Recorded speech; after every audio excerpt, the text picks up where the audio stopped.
So this is a 2012 Chevy Suburban 1500, and it's got the 5.3 liter Vortec motor in it. So we've had this Suburban for almost 5 years now, and it's been a pretty good vehicle, but of late we've had quite a few issues. One of the main ones is this fuel pump. So about 4 months ago, we started to smell some gasoline in the garage when the car was parked in there. And so I used a camera and inspected the top of the gas tank, and I noticed that there was fuel leaking around the fuel pump. The replacement pumps that were available were Delphi and then a couple other off-brand fuel pumps. And the Delphi, for some reason, was like 2 weeks out, and we needed this vehicle immediately.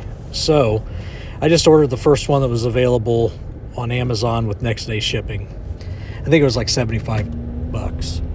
The other thing I noticed is there was an access hole that was cut in the floor already, like somebody had already been in there and done the fuel pump.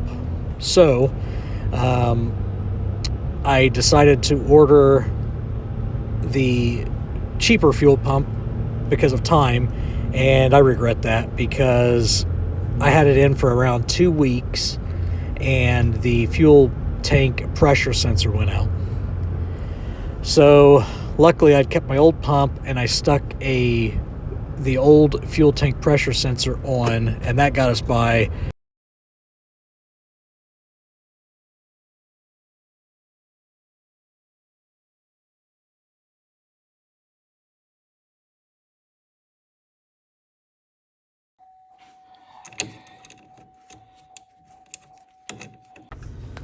Okay, so first thing I'm going to do is remove the positive battery terminal.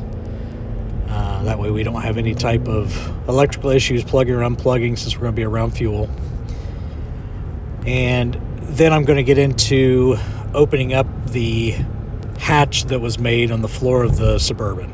Now I know that mechanics that do this for a living probably hate seeing this, but it's already there, so I'm going to go ahead and use it. So to do this, you have to pull the carpet and insulation from the middle row, and then you're going to undo the seat bolts on the driver's side. And if yours Suburban has the bench seat like mine has, you will actually only have to undo the driver's side seat, and then there are 2 small bolts, and you just have to undo the nut in the middle, and that unit will flip up, and you only have to take half of the seat out, which kind of makes it nice. So once I have this all pulled out, I'll show you the exposed hatch so you can kind of see what it looks like.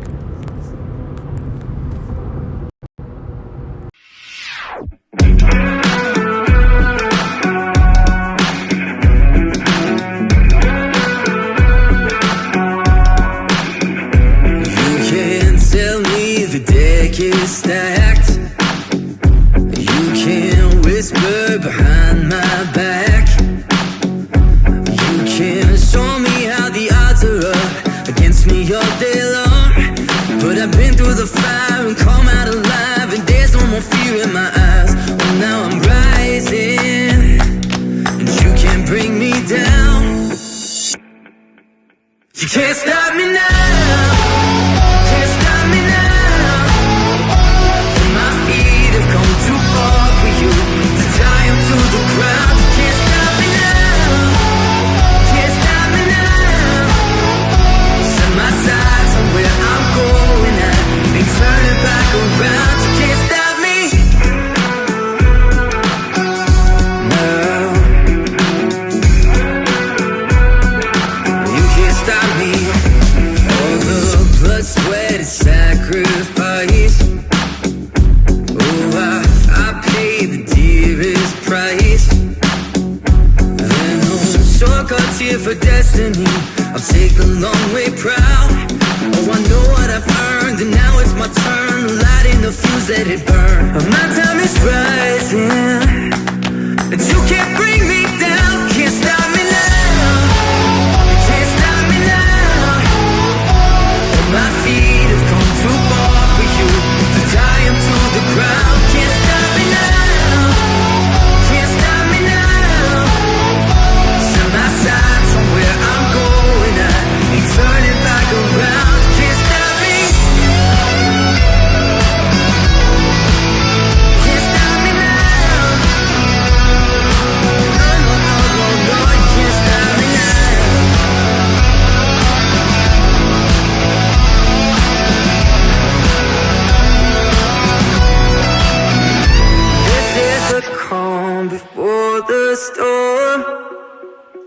You know what's coming, so be warned. You can't stop me now. You can't stop me now. Though my feet have come too far for you to tie them to the ground. Can't stop me now. You can't stop me now. Set my sights on where I'm going and I ain't turning back around. Can't stop me. Oh yeah, can't stop me now. No, no, no, no, no, you can't stop me. You can't stop, no, you can't stop me. No, no, no, no, no, you can't stop me now.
Okay, so this is an overview of the access, and you can see I've already put the Delphi unit in. The locking ring that I took out was horrible. It was rusted. It took me hours to get that lock ring out. I had to be pretty careful because we did have a fuel leak from the old fuel pump, and so there was gasoline on top of the tank. So I dried it up the best I could, let it air out, and then I used non-sparking tools to take that lock ring off.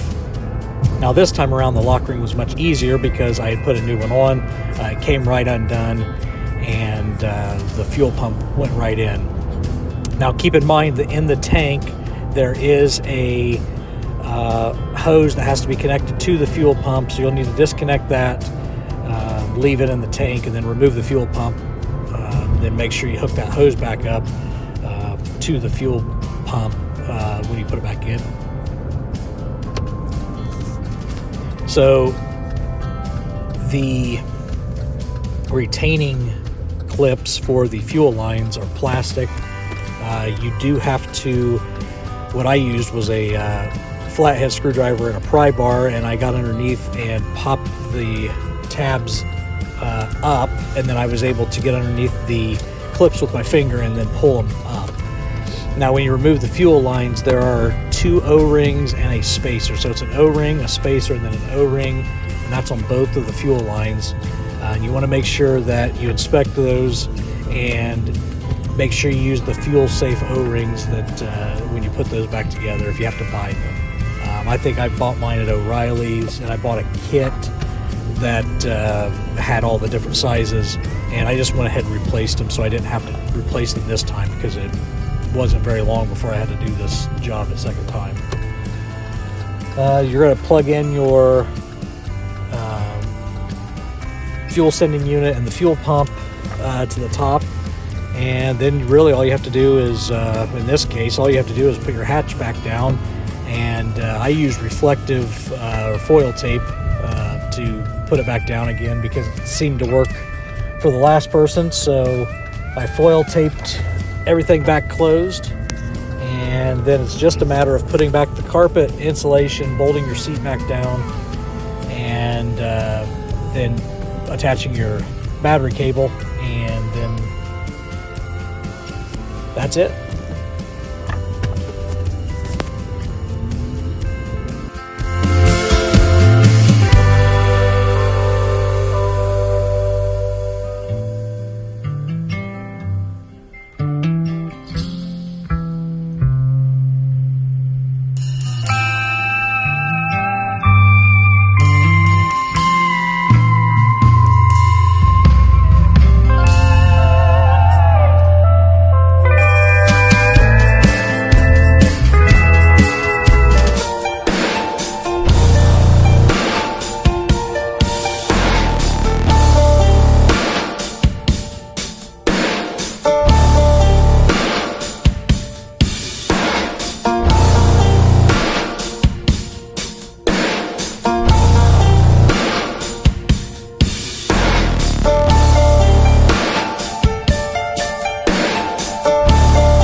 thank you guys so much for watching this video. I'm not a mechanic, but I hope at least through my journeys you're able to kind of gain some information and maybe just have the confidence to do some stuff on your own. Reach out for help if you need it, and please like and subscribe and share the video if you'd like. So have a great day, and we'll see you next time.